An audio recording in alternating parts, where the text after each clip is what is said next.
안녕하세요. 발굽으로 책장을 넘기는 밤. 발밤발밤의 낭독자 고란입니다. 소공녀 제4장 로티. 세라가 다른 아이들 같았다면 민친 선생의 학교에서 몇 년 동안 지내는 것이 세라 자신에게 전혀 이롭지 않았을 것이다. 세라는 보통 학생이 아니라 특별 손님 대접을 받았다. 세라가 고집세고 거만한 아이였다면 무엇이든 마음대로 할 수 있고 늘 추어올리는 말만 들은 탓에 눈뜨고 볼 수 없을 만큼 버릇없는 아이가 되었을지도 모른다. 또 오만한 아이였다면 아무것도 배우지 못했을 것이다. 민친 선생은 은근히 세라를 싫어했지만 워낙 돈과 명예를 밝히는 사람이라서 세라 같은 학생을 학교에 붙잡아두고 싶어 했다. 세라가 불편하다거나 힘들다고 편지하면 크루데이는 당장 세라를 다른 학교로 전학시킬 게 뻔했다. 민친 선생은 아이들이란 늘 칭찬을 해주고 하고 싶은 대로 다 하게 해주면 학교를 좋아하게 되는 법이라고 생각했다. 그래서 세라한테 공부를 잘한다고, 예의 바르다고, 다른 학생들에게 상냥하게 대해준다고, 두툼한 지갑에서 6페니를 꺼내어 거지에게 주었다고 칭찬을 해주었다. 별것 아닌 것도 대단한 일인 양 칭찬을 받았기 때문에 세라가 자기 생각이 뚜렷하지 않고 똑똑하지 않았다면 제잘난 맛에 사는 애가 되었을지도 모른다. 하지만 세라는 똑똑해서 자신과 주위 환경을 분별 있게 꿰뚫어 볼 줄 알았고 나중에 그런 이야기를 어멍가드에게 털어놓기도 했다. 세라는 이렇게 말하곤 했다. 세상에서 일어나는 일은 다 우연인 것 같아. 나한테도 멋진 일이 많이 일어났지만 다 우연이야.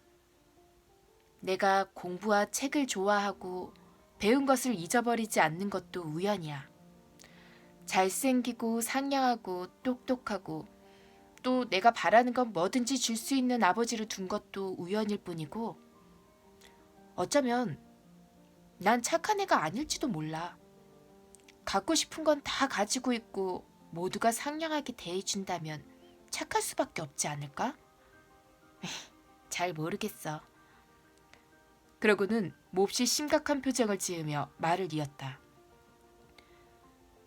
내가 진짜로 착한 애인지 못된 애인지 어떻게 알아낼 수 있을까? 어쩌면 나는 아주 못된 아이인데 힘든 일을 겪지 않았기 때문에 겉으로 드러나지 않는 건지도 몰라. 어멍가드가 덤덤하게 말했다. 라비니아는 힘든 일이 없었는데도 아주 못됐잖아. 세라는 곰곰이 생각에 잠길 때면 늘 그렇듯 코끝을 문지르며 골똘히 생각했다. 이윽고 세라가 말했다. 어쩌면 라비니아는 한창 자라는 중이라서 그런 걸 거야. 세라는 아멜리아 선생이 라비니아를 두고 너무 빨리 자라고 있어서 건강도 성격도 나빠진 것 같다고 한 말을 듣고 좋은 쪽으로만 생각했다. 사실 라비니아는 심술궂었다. 게다가 셈이 많아서 세라를 몹시 미워했다. 세라가 오기 전까지 라비니아는 자기가 우두머리인 줄만 알았다. 실제로도 우두머리 노릇을 했는데 그렇게 할 수 있었던 것은 자기를 따르지 않는 아이한테 온갖 심술을 부렸기 때문이었다. 어린 학생들 위에 서서 뻐기고 친구가 될 만큼 큰 아이들과 함께 잘난 척을 하고 다녔다. 라비니아는 꽤 예뻤고 온 학교 학생들이 둘씩 짝을 맞추어 줄지어 외출할 때면 가장 예쁜 옷을 입고 있었다. 하지만 이제는 세라가 벨벳 외투를 입고 검은 담비 토시를 끼고 길게 늘어진 타조깃털 장식을 달고서 민친 선생이 이끄는 행렬 맨 앞에 서 있었다. 처음에 라비니아는 이런 것이 참을 수 없을 만큼 셈이 났다. 시간이 지나면서 누가 보아도 세라가 학생들의 중심이 되었는데 그것은 세라가 심술을 부려서가 아니라 심술을 부리지 않기 때문이었다. 한 번은 제시가 솔직한 말을 해서 단짝 친구의 화를 돋운 적도 있었다. 세라는 조금도 잘난 척하지 않아. 충분히 그럴 만하잖아. 그렇게 좋은 걸 많이 갖고 있고 그렇게 떠받들어지다 보면 나 같으면 조금이라도 잘난 척하게 될 텐데. 하지만 부모님들이 오실 때마다 민친 선생님이 세라를 추워 올리는 건 정말 꼴불견이야. 라비니아가 민친 선생을 그대로 흉내냈다. 우리 귀여운 세라야, 응접실에 와서 머스그레이브 부인께 인도 이야기를 들려드리렴. 귀여운 세라야, 피티킨 마님께 프랑스어로 말씀드리렴. 세라는 프랑스 말을 완벽하게 한답니다. 세라는 우리 학교에서 프랑스어를 배우지도 않았어. 뭐 영리해서 프랑스어를 잘하는 것도 아니고. 자기 입으로도 배운 적이 없다잖아. 그냥 주워 들은 것뿐이지. 자기네 아빠가 맨날 프랑스 말을 하니까. 그리고 아빠가 인도의 장교라는 건 자랑거리도 못 돼. 제시가 천천히 말했다. 그래도 호랑이를 사냥했잖아. 세라 방에 있는 호랑이도 걔네 아빠가 잡은 거래. 그래서 세라가 그 호랑이 가죽을 그렇게 아끼는 거야. 세라는 그 위에 누워서 호랑이 머리를 쓰다듬으며 고양이한테 하듯이 이야기를 한다고. 라비니아가 쏘아붙였다. 그 애는 늘 바보 같은 짓을 하고 있어. 우리 엄마가 그러는데 그 애가 하는 상상놀이는 한심하댔어. 나중에 크면 괴짜가 될 거래.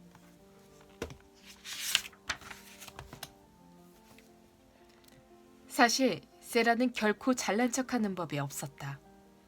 세라는 상냥해서 자신이 누리는 특권과 물건들을 아낌없이 나누어 주었다. 어린아이들은 10살이나 12살 된 자칭 성숙한 아가씨들한테서 맨날 비웃음만 사고 따돌림 당하기 일쑤였지만 모두의 부러움을 한몸에 받는 세라 덕분에 우는 일은 한 번도 없었다. 세라는 어리지만 어머니 같은 데가 있어서 누가 넘어져서 무릎이 까지면 얼른 달려가서 일으켜 세우고 토닥여주거나 주머니에서 봉봉사탕 같은 것을 꺼내어 아이를 달래주곤 했다. 어린아이들을 따돌린다거나 나이가 어리다고 창피를 주거나 무시하지도 않았다. 라비니아가 로티의 뺨을 때리면서 버릇없는 꼬맹이라고 불렀을 때도 세라는 서슴없이 말했다. 4살 때는 4살짜리일 뿐이에요. 하지만 다음 해에는 5살이 되고 그 다음 해에는 6살이 되겠죠. 그리고 세라는 설득력 있는 눈빛으로 말했다. 16년만 있으면 20살이 된다고요. 라비니아가 대꾸했다. 진짜 우리는 계산도 못하는 줄 아니? 사실 4 더하기 16은 20이 분명했고 20살이라는 나이는 가장 대담한 아이조차도 감히 꿈꾸기 힘든 나이였다. 그래서 어린아이들은 세라를 우러러보았다. 세라는 이 무시당하는 어린아이들을 데리고 자기 방에 가서 다과회를 열곤 했다. 에밀리도 가지고 놀게 해주고 에밀리의 찻잔 세트도 내놓았다. 파란 꽃무늬가 그려진 찻잔에는 연하고 달콤한 차가 들어있었다. 그렇게 진짜 같은 인형 찻잔 세트는 다들 처음 보았다. 그때부터 알파벳을 배우는 초급반 아이들은 세라를 여신이자 여왕으로 여겼다. 로티 레이는 얼마나 세라를 따랐는지 세라가 어머니처럼 너그럽지 않았다면 귀찮게 여길만 했다. 로티의 젊은 아버지는 그런 어린 로티를 어떻게 해야 할지 몰라서 무책임하게도 그냥 학교에 보내버렸다. 로티는 엄마가 일찍 세상을 떠난 데다 태어나는 순간부터 늘 사랑받는 인형이나 버릇없는 애완 원숭이나 강아지처럼 귀염만 받고 자란 탓에 지독한 애물단지였다. 갖고 싶은 게 있거나 하기 싫은 일이 있으면 소리를 빽빽 지르며 울어댔다. 게다가 자기한테 좋은 건 거들떠보지도 않고 가지면 안 되는 것들만 갖고 싶어 했기 때문에 학교 어딘가에서는 늘 로티의 울음소리가 끊이질 않았다. 로티는 어떻게 알았는지 몰라도 사람들이 엄마를 잃은 어린아이를 가엾게 여겨 응석을 다 받아준다는 사실을 알고는 그것을 무기로 삼았다. 어쩌면 어렸을 때 엄마가 돌아가시고 나서 어른들이 자기 이야기를 하는 소리를 들었는지도 모른다. 그렇게 해서 로티는 그 사실을 한껏 이용해 먹는 게 버릇이 되었다. 세라가 로티를 돌보게 된 것은 어느 날 아침 어떤 방 앞을 지나가다가 민친 선생과 아멜리아 선생이 마구 울어대는 아이를 달래는 소리를 들었을 때부터였다. 그 아이는 아무리 달래도 끄떡도 않고 고집스럽게 울어댔고 민친 선생은 무자비하고 엄격한 태도로 악을 쓰다시피 하며 목청을 높였다. 민친 선생이 소리쳤다. 도대체 뭐 때문에 우는 거야? 어? 아이가 엉엉 울면서 말했다. 난 엄마가 없어요. 아멜리아 선생이 소리쳤다. 루티야, 제발 그만 좀 울어. 울지 마, 제발, 어? 루티는 방안이 떠나갈 듯이 울어댔다. 나는 엄마가 없다고, 엄마도 없다고. 결국 민친 선생이 윽박을 질렀다. 회초리를 맞아야겠다. 너같이 버릇없는 애는 회초리를 맞아야 해. 루티는 더욱 기를 쓰고 울어댔다. 아멜리아 선생도 울기 시작했다. 민친 선생은 점점 언성을 높이더니 화가 머리 끝까지 치민 나머지 의자에서 벌떡 일어나 아멜리아 선생과 아이를 남겨두고 성큼성큼 나가버렸다. 세라는 복도에 서서 방에 들어가도 될까 망설였다. 요즘 들어 루티와 조금 친해진 터라 잘하면 루티를 달랠 수 있을 것 같기도 했다. 민친 선생이 나오다가 세라와 마주쳤다. 그 환한 얼굴을 보아하니 밖에서 세라가 짐작했듯이 민친 선생은 루티를 달랠 때 위험을 세우지도 다정하게 대하지도 않은 것 같았다. 민친 선생은 애써 웃으면서 말했다. 아니, 세라구나. 세라가 말했다. 루티는 저도 아는 아이인데 혹시 제가 달랠 수 있지 않을까 생각하고 있던 참이에요. 한번 달래볼까요, 선생님? 민친 선생은 입을 삐죽이며 말했다. 할 수 있으면 해봐라. 넌 똑똑하니까. 그러고는 무뚝뚝한 말투에 세라가 흠칫 놀라자 언제 그랬냐는 듯이 태도를 싹 바꾸었다. 민친 선생은 다정하게 말했다. 그래, 넌 모든 일을 똑똑하게 처리하잖니? 너라면 루티가 말을 들을지도 모르겠구나. 어서 가보렴. 그러고는 그 자리를 떠났다. 세라가 응접실에 들어가 보니 루티는 방바닥에 누워서 통통하고 짧은 다리로 마구 발버둥 치면서 소리를 꽥꽥 질러대고 있었다. 아멜리아 선생은 얼굴이 시뻘개진 채 땀을 뻘뻘 흘리면서 루티를 내려다보며 어쩔 줄 몰라 하고 있었다. 루티는 집에 있을 때는 자기 뜻을 들어줄 때까지 발버둥 치며 악을 쓰곤 했다. 가엾은 아멜리아 선생은 달래보기도 하다가 윽박질러 보기도 했다. 한 번은 가엾어라. 그래, 네가 엄마가 없는 줄은 다 알아. 하고 달랬다. 그러다가 말투를 바꾸어 조용히 으름장을 놓기도 했다. 또 그치지 않으면 붙잡고 마구 흔들어주겠어. 가엾은 아기 천사. 이런. 너같이 말을 안 듣고 못된 애는 회초리 맛을 봐야 해. 이건 정말이야. 세라는 조용히 다가갔다. 딱히 좋은 수가 있는 건 아니지만 그렇다고 해서 흥분해서 으름장을 놓았다가 구슬렸다가 하는 것은 좋지 않다는 생각이 어렴풋이 들었다. 세라가 나직하게 말했다. 선생님, 민친 선생님이 제가 루티를 달래봐도 된다고 하셨어요. 괜찮겠죠? 아멜리아 선생은 지칠 대로 지친 표정으로 세라를 돌아보았다. 그러고는 놀랍다는 듯이 말했다. 아니, 네가 달랠 수 있겠니? 세라는 여전히 나직하게 소곤거렸다. 될지 안 될지는 모르지만 한번 해볼게요. 무릎을 꿇고 있던 아멜리아 선생이 한숨을 푹 쉬고는 비틀비틀 일어나자 루티는 통통하고 짧은 다리로 더욱 거칠게 발버둥을 쳤다. 세라가 말했다. 살짝 나가세요. 제가 루티랑 같이 있을게요.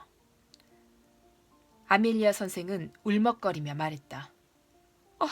세라야, 난 이렇게 끔찍한 아이는 처음 봤단다.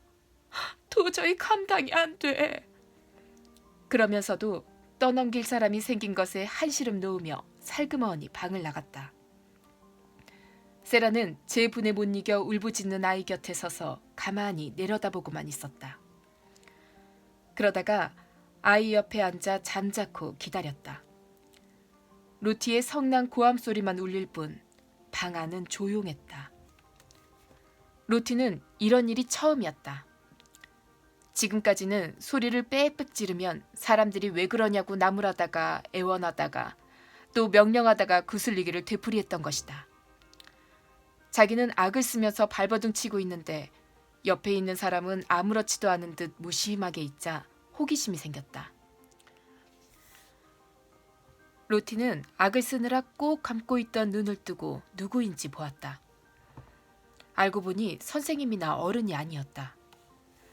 그 언니는 에밀리를 비롯해 온갖 근사한 물건들을 가지고 있는 언니였다. 세라는 생각에 잠겨있는 것처럼 루티를 지그시 바라보고만 있었다. 몇 초 동안 울음을 멈추고 상황을 살핀 뒤 루티는 다시 울어야겠다고 생각했지만 방이 조용한 데다 세라의 독특하고 흥미로운 표정 때문에 다시 우는 것도 시들해져 버렸다.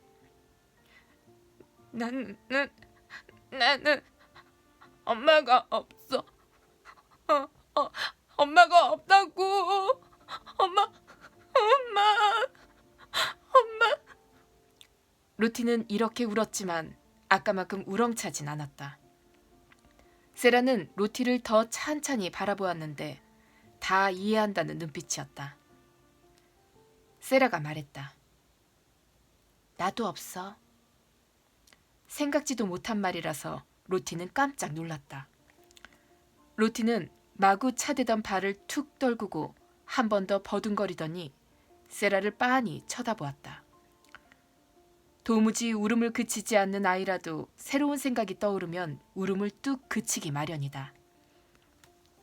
게다가 루티는 화만 내는 민친 선생이나 바보같이 물러터진 아멜리아 선생을 싫었지만 세라는 왠지 마음에 들었다.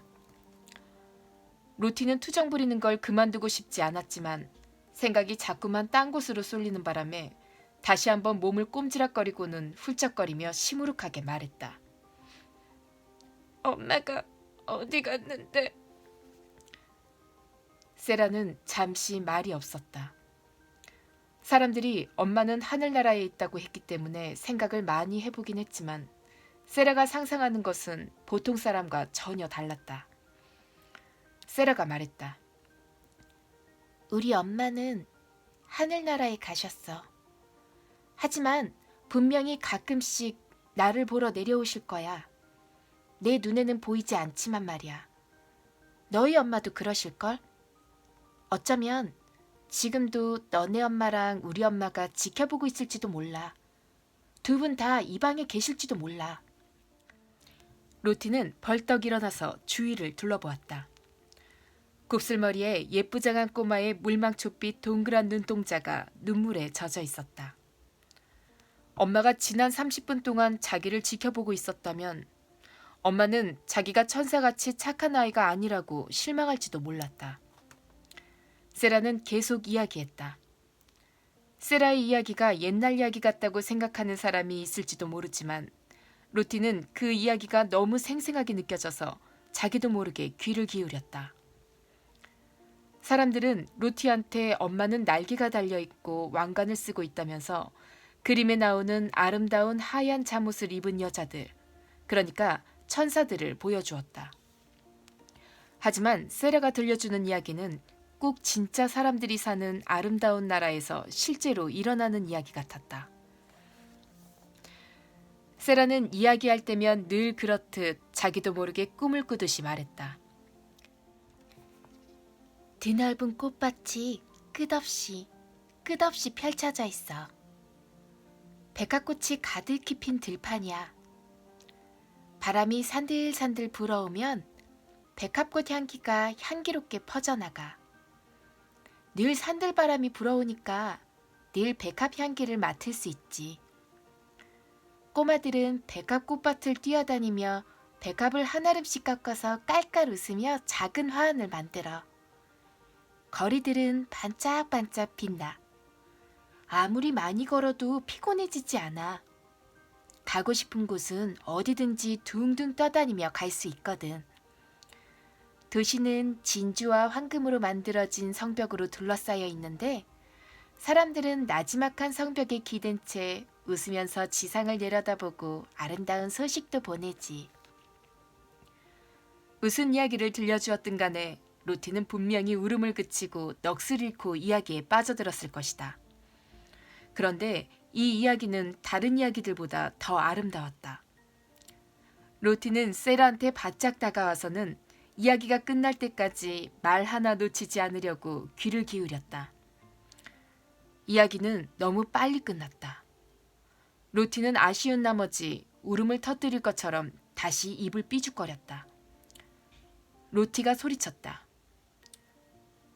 나도 거기에 갈래.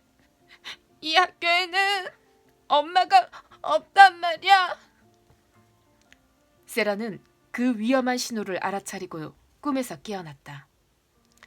세라는 어르듯이 살짝 소리내어 웃으며 로티의 통통한 손을 잡고 자기 곁으로 끌어당겼다. 세라가 말했다. 내가 엄마가 되어줄게. 넌 이제부터 내 딸이야. 에밀리는 네 동생이고. 로티의 뺨에 보조개가 온폭 패였다. 로티가 말했다. 에밀리가 내 동생? 세라는 벌떡 일어나며 대답했다. 그래, 에밀리한테 가서 말해주자. 그러고 나서 세수하고 머리 빗자. 로티는 기쁜 듯이 고개를 끄덕이고는 세라와 함께 종종거리며 방을 나와 2층으로 올라갔다. 30분 전만 해도 점심 먹기 전에 세수하고 머리 빗으라고 하는 것을 싫다고 고집 피우는 바람에 그 난장판이 벌어졌고 민친 선생까지 교장의 권위를 내세워 자기를 말리려고 했다는 사실 따윈 까맣게 잊어버린 것 같았다. 그리고 그때부터 세라는 로티의 엄마가 되었다.